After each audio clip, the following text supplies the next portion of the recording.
ça qui est bien, hein, on peut couper n'importe quand, n'importe comment. C'est vraiment hein, pratique. c'est quand même un peu, c'est très familial chez nous, hein, tu vois. On coupe quand on veut. On reprend quand on L'idée, évidemment, c'est encore une fois, c'est de partager avec vous des réflexions, des notions, de vous faire monter en compétences. Alors, on fait une Oui. petite vision, on se projette dans le futur. Sachant Alors. que c'est très subjectif. Bien. Tu vas pas forcément te mouiller, moi je vais peut-être plus me mouiller que toi. Non, mais non, moi je vais vraiment donner. Enfin, je Ta vais. vision du futur. Ma vision un petit peu de comment les choses vont évoluer au niveau réseaux sociaux. Dans un premier temps, on va revenir sur Facebook, qui est pour l'instant le mastodonte du réseau social. Depuis un an, Facebook est en train de perdre un petit peu en popularité. Ah, alors, à qui profite? Qui profite de cette perte d'activité? Des applications comme Snapchat, des réseaux Ah oui. comme Snapchat. Pas Instagram. Si. Alors, les deux ont leur cible bien différente. D'accord. Les très jeunes sont en train de quitter Facebook pour aller sur Snapchat. D'ailleurs, beaucoup de jeunes, moi que je connais des jeunes, pour eux Facebook c'est déjà le passé. Oui, hein. oui, oui. Même moi, il m'arrive maintenant de prendre des coups de vieux Facebook. C'est has-been Facebook. Mais Ça non, peut devenir non. has-been.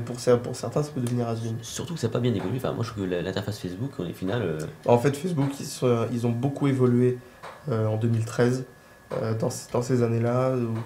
Et en fait, jusqu'à 2013. Et depuis, ils ont vraiment une interface qui n'a pas beaucoup évolué. Non.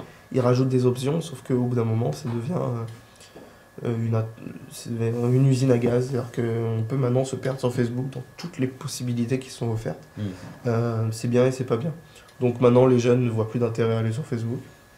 Donc ils vont sur Snapchat.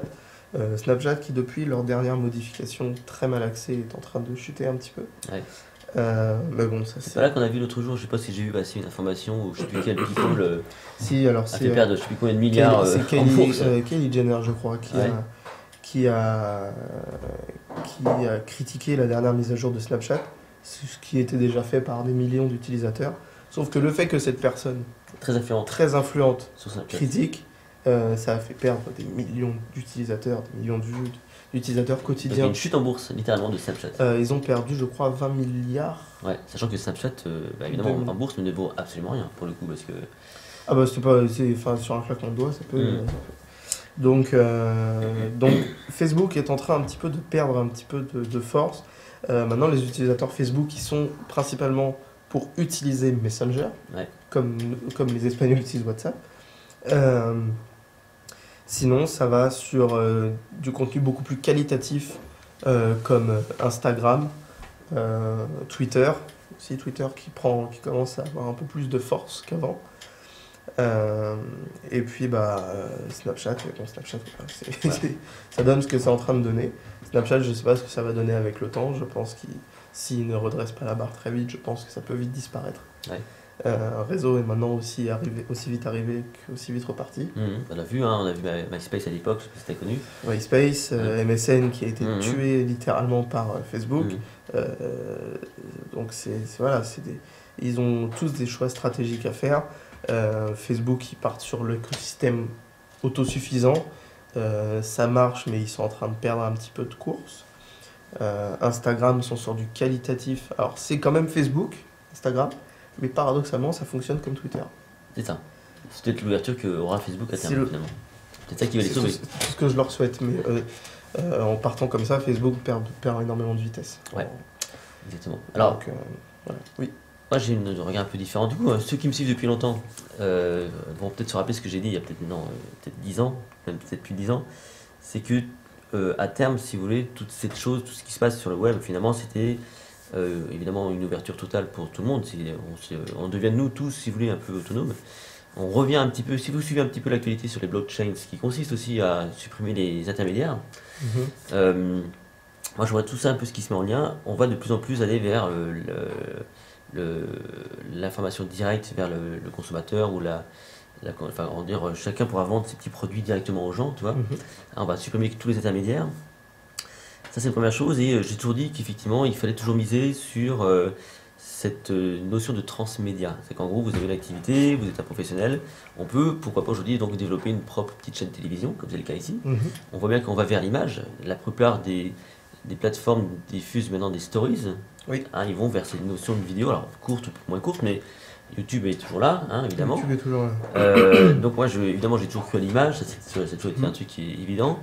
La vidéo, évidemment, ça c'est pas évident. Je pense qu'on va aller vers des vidéos interactives de plus en plus. Hein. Il y a des choses comme ça qui vont se passer.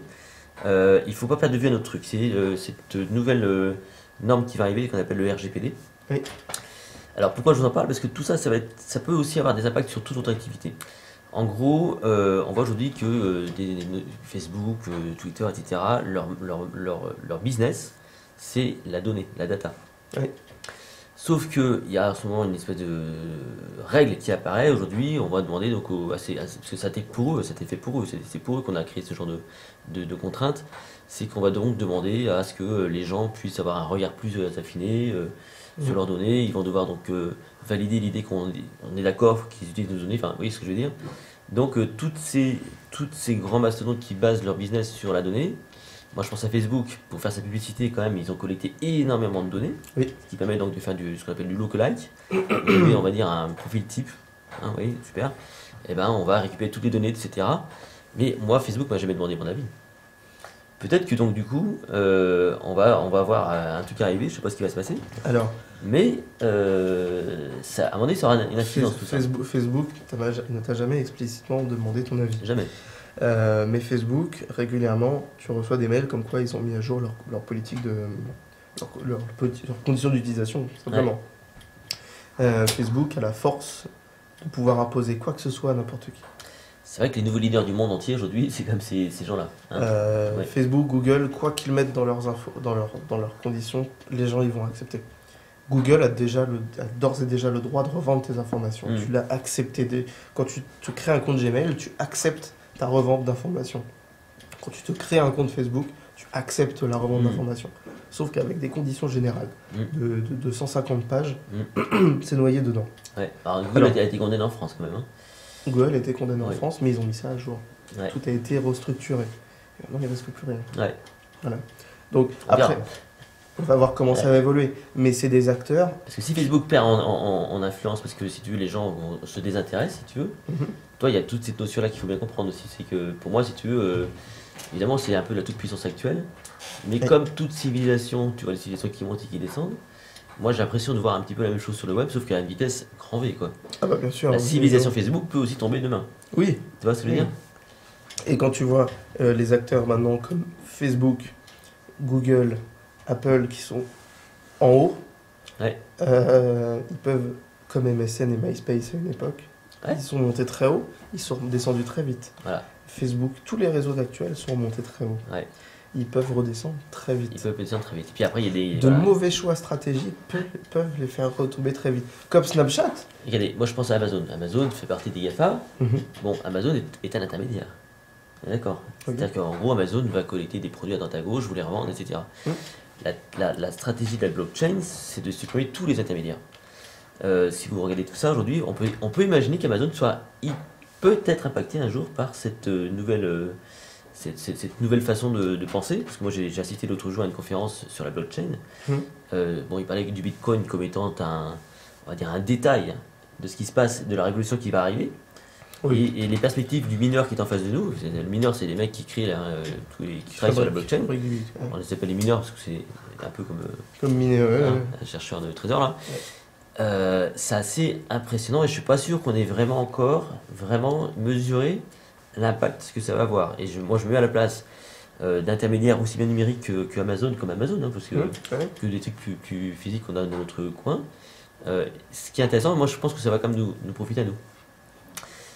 Donc moi ma vision, si tu veux aussi, encore une fois, c'est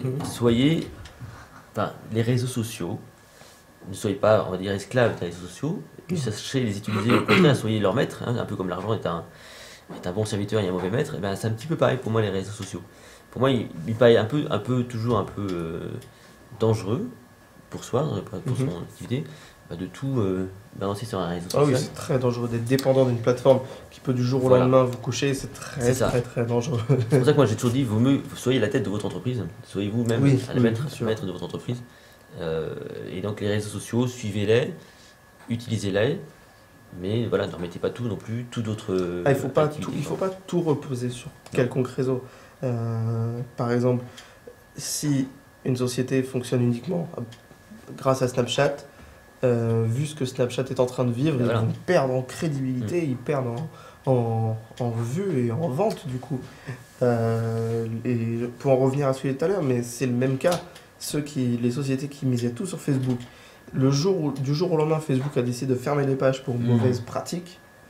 Ah, et puis moi, Ils sont plus rien. Ils sont montés très haut. Ils ont tout perdu du jour au lendemain parce que Facebook, une vingtaine de mecs chez Facebook ont décidé de dire non, ça c'est bon, ça passe plus. c'est fini. Donc, en fait, quand on monte une société, quand on monte une page uniquement en se basant sur Facebook, on est sujet au bon vouloir C'est ça. d'un groupe de personnes. C'est ça.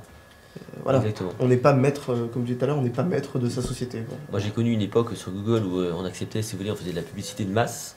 On envoyait des gens, pour pas très cher, pour le coup, sur ce qu'on appelait des pages de capture, des squeeze pages. Donc on amenait des gens sur une page où il y avait qu'un truc à faire, c'était s'inscrire pour recevoir un e-book ou une vidéo. Donc fermé. Eh bien, du jour au lendemain, Google a fermé toutes les publicités qui venaient vers ce genre de site. Il y a des gens qui avaient misé tout leur business sur ce processus-là. C'est des gens qui ont fait ça et qui ont fait ça. Donc encore une fois, c'est du bon sens. On revient sur des choses de bon sens. Les bonnes pratiques, on en revient aux bonnes pratiques. Dans le quotidien, on les retrouve aussi dans le web maintenant de plus en plus. Oui, c'est ça. Voilà. Donc soit vous avez des pratiques un peu de voyous sur Internet et un jour vous serez impacté, ça me paraît évident. C'est ça. Bon, voilà, c'était un peu la réflexion. Donc j'ai une vision à la fois optimiste, mais plutôt pour nos Prudente. activités, mais à la fois un peu pessimiste pour certains business, parce que je crois qu'on est à la veille d'une autre révolution. Moi, je pense prêt. Je pense que tout va changer. Il y a des choses qui vont changer. Avec tout ce qui est diffusion en live. Tout Ah, carrément. Voilà. Ça va venir. Voilà. Eh bien, bon travail à vous, amusez-vous bien, et puis on vous proposera d'autres contenus sur YouTube notamment et sur AdWords, ce genre de choses. AdWords, YouTube, ouais. Voilà. Tout à fait.